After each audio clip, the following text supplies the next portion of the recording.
সকলকে নমস্কাৰ জ্ঞাপন কৰিছোঁ যিসকলে মোৰ ভিডিঅ'টো বৰ্তমান চাই আছে তোমালোকক ঋতুৰাজ সায়েন্স আৰু মেথছ নামৰ চেনেলটোলৈ স্বাগতম জনাইছোঁ আৰু এটা ইম্পৰ্টেণ্ট আপডেট দিব বিচাৰিছোঁ। বহুতে কমেণ্ট কৰি সুধি থাকে বা বহুতে অফলাইন লগ পালে কৈছে আৰু পঢ়া শুনা একেবাৰে নোহোৱা হৈ গৈছে, টাইম টেবুল লাগে। টাইম টেবুল এতিয়া টাইম টেবুল মই আগতে দিছোঁ বহুতকেইখন, গতিকে এইবাৰ ভাবিছোঁ অলপ বেলেগকৈ একদম ৰিয়েল লাইফত যাতে এপ্লাই কৰিব পৰা, ডাইৰেক্ট যে ফ'ল' কৰিব পৰা একদম সৰল ভাষাত এখন টাইম টেবুল দিম। এখন নহয়, 30 দিন 30 চন একদম তোমালোকক জিৰ'ৰ পৰা হিৰ'লৈকে লৈ যাবলৈ চেষ্টা কৰিম।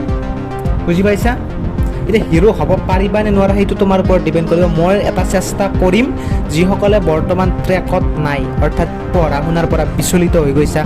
কোনোবাই 10 ঘণ্টাকৈ পঢ়িব লাগিছিল, hslc দিবা 10 ঘণ্টাকৈ পঢ়িব লাগিছিল, পঢ়ি আছা 2 ঘণ্টা 3 ঘণ্টাকৈ, বা কাৰোবাৰ পঢ়াৰ ইচ্ছা আছে পঢ়িব পৰা নাই। যিসকলে ভালকৈ পঢ়ি আছে তেওঁলোকে মোৰ ভিডিঅ'বোৰ নাচালেও হ'ব, কিন্তু যিসকলে ভাবা যে মই যিখিনি পঢ়িব লাগিছিল পঢ়িব পৰা নাই বা মই পঢ়াৰ পৰা বিচলিত হৈ গৈছোঁ, তেওঁলোকৰ বাবে এখন নহয় 30 দিন 30 চন, তাৰমানে ডে 1 ডে 2 ডে 3 এনেকৈ এটা ছিৰিজ লৈ আহিম 30টা ভিডিঅ'ৰ। সদায় গধূলি 6 বজাত এটা ভিডিঅ' আপলোড হ'ব যে আজি এইখিনি পঢ়া, আজি 5 ঘণ্টা, কালি 5.5 ঘণ্টা, পৰহি 6 ঘণ্টা, এনেকুৱাকৈ ষ্টেপ বাই ষ্টেপ। এই ছেপ্টেম্বৰৰ 1 তাৰিখৰ পৰা অহা অক্টোবৰৰ 1 তাৰিখলৈকে 30 দিন 30টা ভিডিঅ'। এই 30টা ভিডিঅ'ত একদম চিম্পুল ভাষা, ৰিয়েল লাইফ কেনেকৈ ইউজ কৰিব পাৰা টাইমটোত, যে 5টাৰ পৰা 6টালৈকে গণিত পঢ়িবা, 6টাৰ পৰা 7টালৈকে ইংলিছ পঢ়িবা, এনেকৈ একদম চিম্পলি যাতে বুজাই দিব পাৰোঁ তোমালোকক চেষ্টা কৰিম। আৰু ষ্টেপ বাই ষ্টেপ যাম। পোনপ্ৰথমে 5 ঘণ্টা বা 4 ঘণ্টাৰ পৰা যাম আৰু 1 তাৰিখ অক্টোবৰৰ 1 তাৰিখ অহালৈকে আমি চেষ্টা কৰিম 10 ঘণ্টা 11 ঘণ্টা 12 ঘণ্টালৈকে যাতে আমি নিব পাৰোঁ, একদম মিনিমাম 9 ঘণ্টা 8 ঘণ্টালৈকে যাতে নিব পাৰোঁ।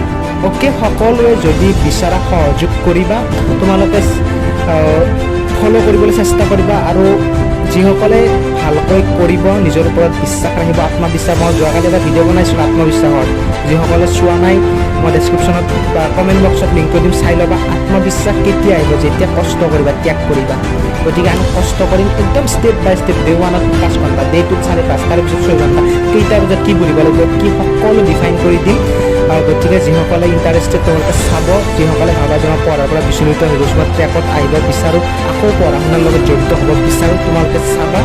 আৰু যিসকলে ট্ৰেকত আছে, ভালকৈ পঢ়া শুনা কৰি আছে, তেওঁলোকে নাচালেও হ'ব। বুজি পাইছা?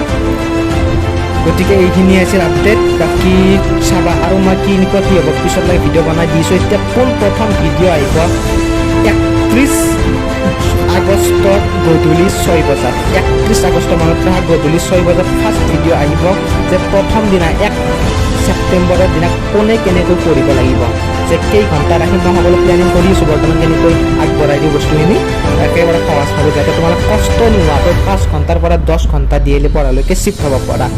অ'কে, বুজি পাইছা সকলোৱে? আৰু বাকী সহযোগ কৰিবা। ধন্যবাদ। জয়